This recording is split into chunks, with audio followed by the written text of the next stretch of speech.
uma satisfação poder falar com os irmãos mais uma vez, dividindo esta meditação. Agradeço de coração o convite. Lucas capítulo 22, no verso 47. E estando ele ainda a falar, surgiu uma multidão, e um dos 12, que se chamava Judas, ia diante dele, e chegou-se a Jesus e o beijou. Jesus lhe disse: Judas, com beijo traz o Filho do Homem? E vendo os que estavam com ele o que ia suceder, disseram-lhe: Senhor, feriremos a espada? E um deles feriu o servo do sumo sacerdote e cortou-lhe a orelha direita. E respondendo Jesus disse: Deixai-os, basta. E tocando-lhe a orelha, o curou. Lucas 22, de 47 a 51. Nessa passagem nós vamos encontrar muitas pessoas que se assemelham a esta situação, a este caso. Pois nós vamos encontrar o último milagre de Jesus. E o que isso representa para nós? São sonhos. Sonhos que as pessoas têm. Todos nós somos sonhadores. Todos nós temos objetivos na vida. Todos nós temos projetos na vida. E às vezes somos confrontados com dificuldades, com complicações, decepções, frustrações e até algo que venha nos ferir e nos decepar todas as nossas possibilidades para realizar aquele sonho. São muitas as pessoas que não acreditam em nós e nos ferem. E o que fere mais do que uma espada são palavras. Palavras que tiram a motivação, o ânimo. E aqui está uma situação que podemos aprender uma lição muito importante. Jesus está no Getsemane orando. É a última semana, os últimos momentos de Jesus. De repente, chega uma turba, uma multidão para prender a Jesus. Soldados, muitas pessoas representando os fariseus, e está lá também o servo de um sacerdote. Nesse momento todo, algo acontece. E nós vemos aqui, e pelos textos paralelos que nós vamos ler, que Pedro é sim aquele que, de modo intempestivo, puxa uma pequena espada e fere e machuca um servo, e não era um soldado. E assim começa toda a confusão. Ora, o que nós vamos encontrar aqui é que em João, capítulo 22, no verso 10, nós encontramos até o nome deste servo do sacerdote, Malco. O que isso significa para nós? Muitas coisas, provavelmente. Este servo venha a se tornar um membro importante da igreja no futuro. Pode ser. O texto não diz, mas podemos inferir. O servo de um sumo sacerdote, o que está fazendo no meio de tantos soldados para prender a Jesus?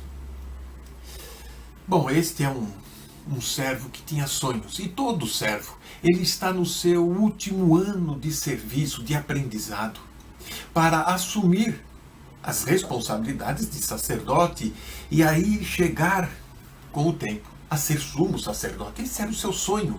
Este era o seu projeto de vida, que de repente poderia ser interrompido tragicamente. Eles se dedicavam, estes servos dos sacerdotes, por 3 a 8 anos ou um pouco mais, a serviço para estudar a Torá, que é a lei, para estudar os comentários dos rabinos da época. Mais ainda, eles tinham que se dedicar 12 horas por dia dentro do templo, a serviço, a ajudas, a auxiliar os outros sacerdotes. Mais do que um discípulo, ele já era um servo, ou seja, ele estava no último ano de residência. Ele estava para ser formado, para receber o seu diploma, vamos colocar assim, e realizar o seu projeto de vida. Mas nós vamos entender como essa situação de repente pode vir abaixo, de repente tudo acabar. Será que na nossa vida também não é assim? Estamos caminhando bem, estamos dispostos, motivados, como de repente algo pode acontecer e frustrar os planos? Algo pode acontecer e pronto, perdemos toda a motivação, todo o ânimo de vida, fomos feridos. A Bíblia não diz, mas Malco não era um soldado. Malco era um servo. Muitos confundem, dizendo que Pedro foi lá e começou a lutar com os soldados, mas não é bem assim. Nós vamos ver em texto como Mateus 26, 51, ou Lucas 14, 47, Marcos 14, 47, Lucas 22, que lemos agora, e João, no capítulo 18, todos eles narram este episódio. E somente aqui, em João, aqui em Lucas, nós vamos saber o nome do servo do sacerdote e vamos saber que Pedro, sim, é que foi, claro que tinha que ser Pedro, ele, sempre impetuoso, que vai ferir este servo. Malco, esta palavra, esse nome meio estranho no grego, ele vem do hebraico, Melk, no sentido de rei.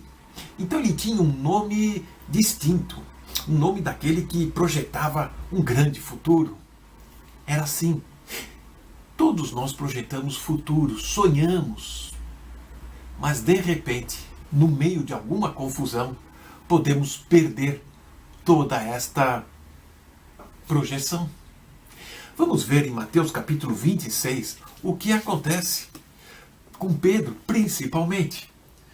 No verso 21 de Mateus 16, nós vamos ver: desde então começou Jesus a mostrar aos seus discípulos que convinha ir a Jerusalém, padecer muitas coisas dos anciãos, dos principais sacerdotes, dos escribas, e ser morto e ressuscitar no terceiro dia. Nós temos também no capítulo 17 de Mateus, lá no verso 22, nós estamos no capítulo 20, também aqui de Mateus, no verso 17, várias vezes Jesus alertando e avisando os seus discípulos de que ele seria preso, de que ele seria morto, que ele ia ressuscitar ao terceiro dia, mas os discípulos, no caso aqui específico Pedro, não aceitavam a palavra do Senhor Jesus. Por isso, Pedro teve um ato, um instinto impetuoso, raivoso, para tentar defender a Jesus. Muitas vezes agimos assim.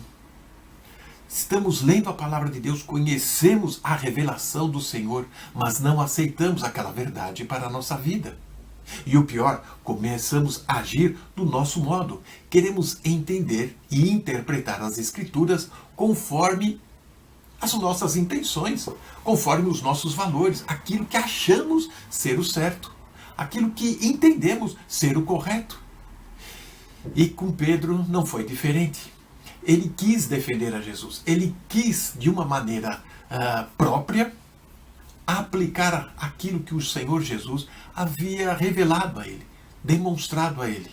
Mas ele foi infeliz, ele foi imprudente, ele chegou a ser estúpido, podendo até matar o servo do sumo sacerdote.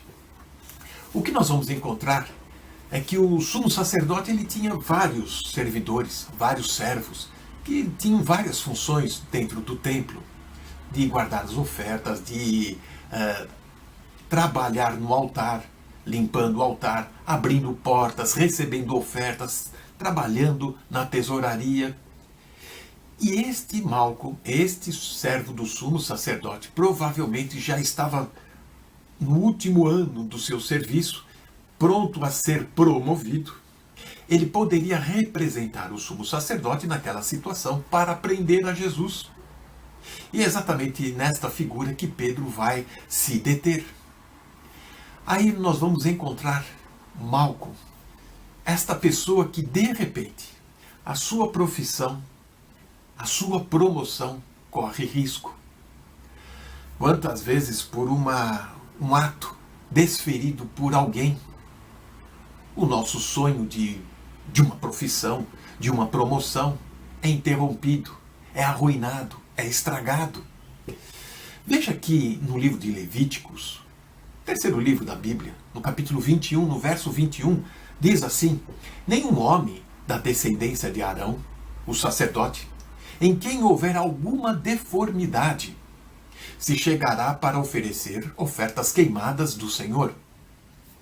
Defeito nele há, não se chegará para oferecer pão do seu Deus. Portanto, uma orelha ferida, machucada para um sumo sacerdote, ele não poderia exercer aquela função. Ele estaria desqualificado, desclassificado para tal. Por isso, o seu sonho, o seu projeto de vida correu risco, sério risco de vida. Muitas vezes podemos nos assemelhar a este servo do sumo sacerdote, quando de repente, por uma situação de conflito, podemos colocar em risco todo o nosso futuro. Naquela época, Caifás era o sumo sacerdote, eleito por Herodes, um governante político que não era da linhagem de Davi, muito menos israelita, era um edumeu, e ele tinha interesses por trás.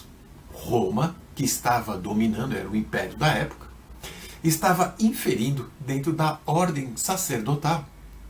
Diferente do Antigo Testamento, onde a linhagem de Arão é que assumia aquela função no lugar do sumo sacerdote. Veja que, na verdade, Malco, ele acreditava que estava fazendo um serviço a Deus.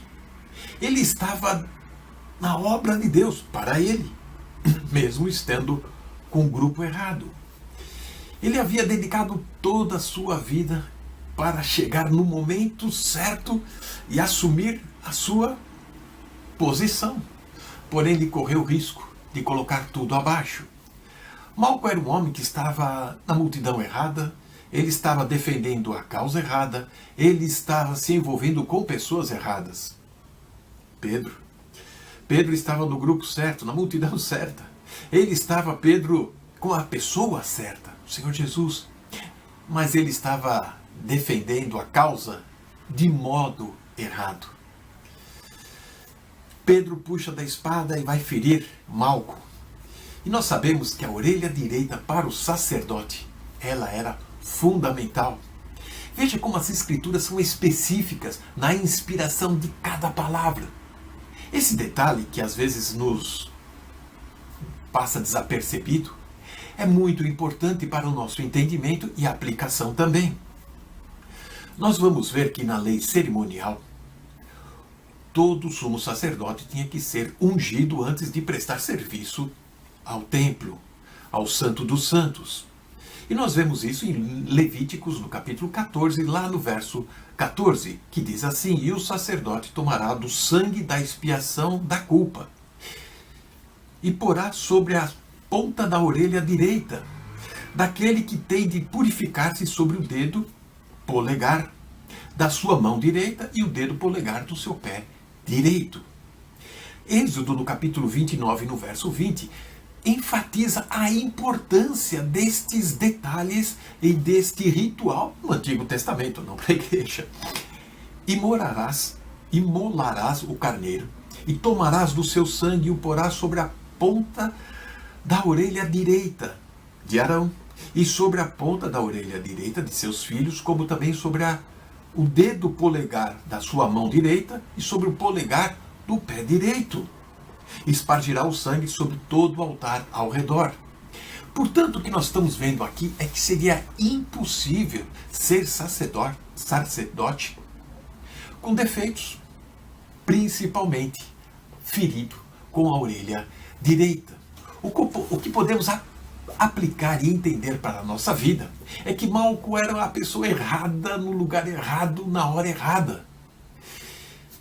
Sobre aquela situação, outras pessoas que não tinham nada a ver com a vida dele vêm e interrompem o seu sonho. Muitas vezes nos decepcionamos com nós mesmos, nos frustramos nos nossos projetos de vida, nos decepcionamos com pessoas, mas o pior é quando outras pessoas vêm e nos magoam, tiram a nossa energia, nos ferem com palavras que machucam e cortam como uma espada e arruinam o nosso sonho, o nosso projeto de vida, a nossa promoção, a nossa profissão. O que acontece? Normalmente somos feridos por aqueles que menos esperamos.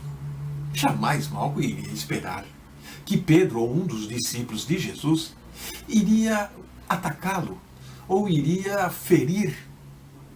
É assim na nossa vida também. Quanto menos esperamos, podemos ser atacados por alguém que não sabemos nem de onde vem. Veja que Malco é servo do sumo sacerdote, ele não é um soldado, ele não tem treinamento de luta, nem de uso de armas. Malco era um homem cujos sonhos foram interrompidos, e aqui está a questão. Há pessoas cujos sonhos também são destruídos em função de outros, que de um modo intempestivo acaba nos magoando, acaba nos atingindo, nos tirando do combate, nos deixando amuado. Talvez este servo do sumo sacerdote Malco, quando ferido, talvez tenha ido para um canto tentando escapar daquela turva toda, daquela multidão, mas algo interrompeu a sua fuga, algo interrompeu a sua dor, e nós vamos ver isto. Pedro foi como todos aqueles que preferem agir com impulso, a pensar, sem pensar nas consequências. Pedro, no momento de raiva, querendo defender a Jesus. Como Jesus disse, guarda a espada, pois todos que lançarem mão da espada, por ela morrerão. Mateus 26, 52. Pedro foi como todos aqueles que preferem concentrar-se nos problemas a buscar soluções, a buscar alternativas. Gente que só pensa no problema, que fica à flor da pele, perde o equilíbrio, perde a estabilidade emocional e age de uma maneira abrupta e comete atos impensados e que trazem consequências drásticas. Jesus declarou: você acha que eu não poderia nesse instante pedir ao meu Pai e Ele não colocaria imediatamente aqui à minha disposição mais de 12 legiões de anjos? Ora, uma legião corresponde a 6.000 soldados. 12 legiões? Isso quer dizer que cada discípulo do Senhor Jesus receberia então 1.000 soldados. Ou seja, 6.000 soldados para te defender. Sabemos que no segundo livro de Reis, no capítulo 19, no verso 35, um único anjo conseguiu derrotar 185.000 homens. Olha a força destes seres angelicais, sobrenaturais. E que o Senhor diz aqui, claro que o Senhor tinha um objetivo na vida, o Senhor tinha uma missão, e a missão era nos salvar, indo à cruz do Calvário. Aqui está o ponto. Jesus estava ali para restaurar sonhos de alguém que foi machucado e ferido, para restaurar uma pessoa que perdeu o equilíbrio emocional, Pedro, restaurar então o seu juízo e principalmente restaurar a humanidade. E aqui que o Senhor Jesus entra para subir a cruz do Calvário. Graças a Deus por tudo isto. Veja que as nossas armas não são as armas que Pedro empunhou. Veja que ele lutou com o inimigo errado, com a arma errada. Segunda carta de Paulo aos Coríntios, no capítulo 10, no verso 4, diz: porque as armas da nossa milícia não são carnais, mas sim poderosas em Deus para a destruição das fortalezas. Jesus vai derrotar Satanás em Mateus capítulo 4, lá no deserto, no momento da tentação. Jesus derrota Satanás com a palavra de Deus. E esta é a legítima arma que nós temos que lutar, com a palavra de Deus. É a palavra de Deus que vai restaurar os nossos sonhos, os nossos projetos, as nossas vocações. É o projeto de Deus, está na palavra do Senhor. Jesus pode transformar, Jesus pode num toque, como ele fez aqui na orelha deste servo do sumo sacerdote, restaurar um sonho que quase estava sendo perdido, interrompido. O Senhor pode restaurar sonhos, motivações, pode trazer esperanças novamente. Veja que o movimento de Jesus, em meio à sua prisão, em meio àquele tumulto da multidão, o Senhor Jesus ainda conseguiu demonstrar graça. Esse é o nosso Deus que demonstra graça na hora do desespero. Na hora que somos feridos, o Senhor demonstra graça, estende a sua mão para nos socorrer. Com Pedro também, o repreendendo por um ato impensado. Preocupado com tantas coisas e consigo mesmo, o Senhor restaura um equilíbrio emocional, trazendo novamente esperança. A cura de Malco representa a graça do Senhor. A cura de Pedro, que está sendo restaurado, graça do Senhor. E o Senhor está ali no meio daquela multidão, porque Ele está demonstrando graça indo à cruz do Calvário, para buscar e restaurar aquele que havia sido perdido, cada um de nós. Mais do que curar fisicamente, o Senhor quer nos curar eternamente, nos dando a salvação lá na cruz do Calvário. Que Deus nos abençoe. Amém.